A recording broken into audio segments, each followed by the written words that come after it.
ये 10 दोस्त शहर की भीड़ से दूर सिर्फ थोड़ा सुकून और एडवेंचर ढूंढने निकले थे। जंगल उनके लिए बस एक पिकनिक स्पॉट था। उन्हें नहीं पता था ये जंगल उनका नाम लिख चुका है। जंगल का रास्ता लंबा था, पेड़ घने होते जा रहे थे, हवा धीरे धीरे ठंडी और भारी होती जा रही थी, जैसे कोई उनके साथ साथ चल रहा हो। हंसना, मजाक, छोटी सी बहस सब नॉर्मल लग रहा था।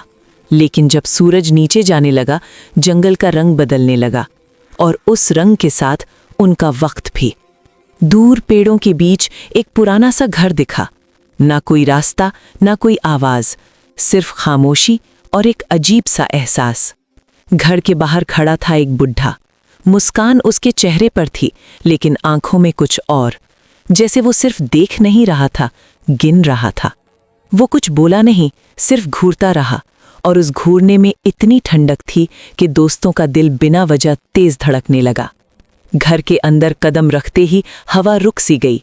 दीवारों पर पुराने निशान थे, जैसे यहां से कोई कभी पूरा बाहर नहीं गया। रात हुई, आग जली, और आग के साथ ईगो भी। बहस बढ़ी। फैसला गलत था, लेकिन उस वक्त सबको सही लग रहा था। 2 ग्रुप बने, दोनों को लगा वो सही है। जंगल ने कुछ नहीं कहा, क्योंकि जंगल को फर्क नहीं पड़ता। पहला ग्रुप तेज चल रहा था, पीछे मुड़ के देखना बंद कर दिया था। उन्हें नहीं पता था पीछे कोई था। दूसरा ग्रुप धीरे चल रहा था, डर के साथ, लेकिन डर भी कभी कभी काफी नहीं होता। पेड़ों की छाया हिली, पर हवा नहीं थी, और जब समीर ने मुड़ के देखा, कुछ था। समीर का नाम लिया गया, जवाब नहीं आया, सिर्फ जमीन पर गिरता खून और जंगल की खामोशी। एक चीख गूंजी, देव को अंधेरा निगल गया, जैसे जंगल ने अपना हक ले लिया हो। 3 लोग बचे, सांस फूली हुई, आंखों में सवाल और जवाब कहीं नहीं। कुएं के पानी में चेहरा दिखा, अपना नहीं, और उस पल करण का वक्त खत्म हो गया। बारिश हुई, जंगल और भारी हो गया। आरव और रोहन भाग रहे थे, पर जंगल तेज था। टूटी हुई झोपड़ी में पूजा की सांस रुक गई। बुढ़े के हाथ ठंडे थे, लेकिन जिंदा। ईशान ने सिर्फ पलक झपकी, और वो कहीं नहीं था, जैसे कभी एग्जिस्ट ही ना किया हो। पुराने पुल पर रितिका का हाथ छूटा, नीचे सिर्फ अंधेरा था। आरव अकेला था, खून, दर्द और गिल्ट के साथ।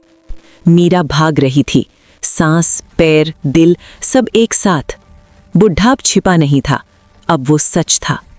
आरव चुप गया, सांस रोकी, और मौत पास से गुजर गई। मीरा ने पानी चुना, ठंडा, गहरा और जिंदा। सुबह हुई, जंगल ने 2 लोग छोड़ दिए। जिंदा थे, पर पूरे नहीं। पुलिस आई, कहानी सुनी, और जंगल को गलत समझा। घर अब भी खड़ा है, बुढ़ा भी, क्योंकि जंगल अब भी भूखा है। Part 2, hook ending. तुम सोच रहे होगे कहानी खत्म हो गई, पर जो बुढ़ा था वो अकेला नहीं था। पुलिस ने कहा जंगल सेफ है, पर अगले दिन एक और ग्रुप जंगल के अंदर गया। बुढ़ा मरा नहीं था, वो सिर्फ गेट कीपर था। जो 2 लोग बचे, उनमें से एक इंसान नहीं था। पार्ट 2 में पता चलेगा जंगल शुरू क्यों हुआ था।